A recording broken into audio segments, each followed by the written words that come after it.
turnovers, creating them and protecting the football on offense. That was huge. Then special teams, the big kick return was huge. That's an explosive play. And then also the field goals. Falcons has really done a nice job and has gotten very comfortable, and that's been a real positive for us. So good win. We won and we got better this week, and looking forward to leaving here, getting out of this press conference, getting on the bus and heading back to Happy Valley. Bremen and Sauber. James, you've been talking a lot about wanting that second or third receiver to kind of step up. What did it mean for your offense for Dante to do what he did, and what did it mean for Dante to have that kind of play?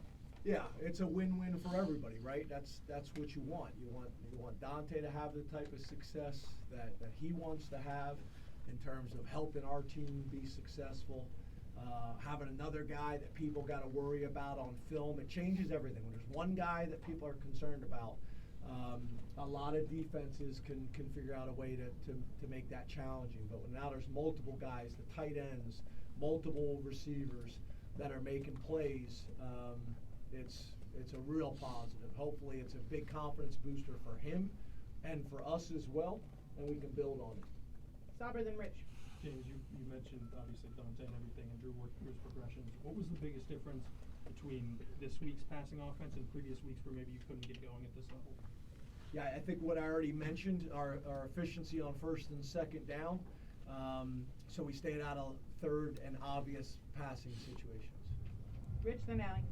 James, Chop was dressed for pregame even though he was listed as out. It seemed he was pretty emotional before the game. I was just wondering what impact did he have being on the sideline? It seemed like after one of the first defensive plays, somebody flashed 44, and I was just wondering what impact he had from the sideline. Yeah, we traveled him from a rehab standpoint. There's certain things when you have certain injuries that you got to do to work back and be able to get into, get back onto the field. So being able to get him out, be able to run him, be able to get some movement stuff without any contact is part of his kind of protocol to come back. So that's why we were able to do that. As you guys know, in the old days, that may be a little bit of like trying to kind of hide who's healthy and who's not. We have to turn that information in, so we weren't kind of doing that. But obviously, this is a big game for him. He had a huge game last year.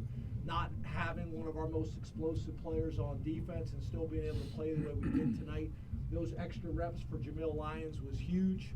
And we wanted to play well not only for Penn State, but also for Chop. We wanted him to understand that we were playing well for him. Allie then Pickle. KJ talked at practice this week. I'm sorry? I was just dying that you were okay. KJ talked at practice this week about not feeling like you guys played Penn State football against Indiana and wanting to play your own game. Do you feel like you played this on your terms, and what were those terms today? I guess I disagree with that. I mean, again, I get we're all just totally focused on us, but you look at the scoreboard, you look at games. There are people battling and losing games they're not supposed to lose, or battling with people every single week. We're just totally focused on Penn State. I get that. But at the end of the day, it's a long season. You got to find a way to get wins. You got to find a way to get wins. We got to win last week. We build on it. We got better, and we got better this week. And I guess I think that's something that's really important. We've won a decent amount, not as much as what everybody wants. I get that, but I also think we've taken winning for granted a little bit. We win games, and you come into the press conference, and it doesn't necessarily feel like that. And I want to make sure the things I can control. I can't control the press conference. I can't control outside of the press conference, but I can control lash building. And I want people feeling good after wins. That doesn't mean we don't have things to correct and learn from and get better, but I want to feel good for wins because they're hard to get, and there's examples that you guys could use as well every week of people that don't win the way they're supposed to win or don't win at all. So that's what I'd like to do. I'd like to be happy for 15 minutes and then get on to the next opponent. Pickle then Neil. You mentioned Jamil Lyons, but just doing a quick count, I think you played maybe 10 defensive linemen somewhere in that 9 to 12 area. Why do you think that group played so well tonight, and what does that depth do for you guys moving into the last 3 weeks of the regular season? Yeah, so the depth has been huge. As you guys know, coming into the season, I felt like it's the best depth we've had. really since we've been here. Not having a mean or chop now for 2 weeks, that's been big. So hopefully we'll have both of those guys back, and now you got a Jamil Lyons who's played and gained confidence from that. So that'll be really big. And one of the things I'm most excited about, are we going Monday? Yes. Monday press conference. Everybody's excited except for you. Thanks, guys. Neil and then Johnny. James, did you guys make any adjustments with Drew? It seemed like he really put some air under the ball at times.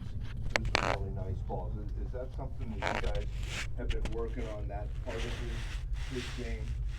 No, it just comes back to the cover zero. When you get cover zero, there's no safety back there. So if there's two safeties, you can't put any air on it. If there's one safety, you can put, it's almost like in golf terms, in terms of what clubs you're going to use. You can put a little bit of air on it. When there's no safety, you can put a ton of air on it because there's nobody. It's truly one-on-one. He's got no help whatsoever. So being able to put air under it versus cover zero, those DBs can act confident all they want.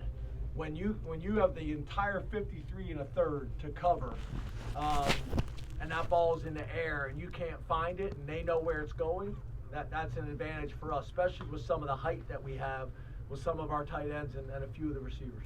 Johnny, then Audrey. James back here in the corner. Looked like Abdul maybe had his most complete game of the season. What does it do for your defense when he's playing at such a high level like that?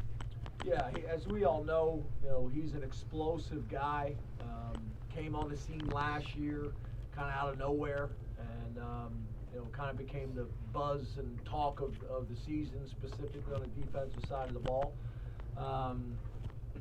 And for him to play well, within the constraints of our defense, allows us to be really successful.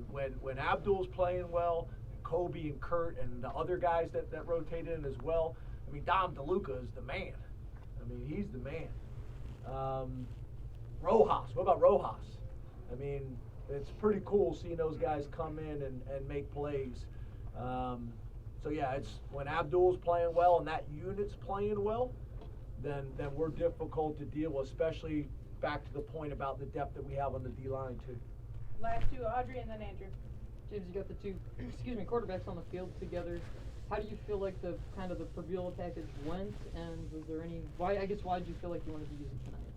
Yeah, like I've said to you guys before, we've had it in for a while now, and sometimes just looking for the right opportunity and time to use it. Wasn't overly productive, but I still think it causes some issues, and it causes the next opponents that we're going to play. It's one more thing on film that they have to deal with now.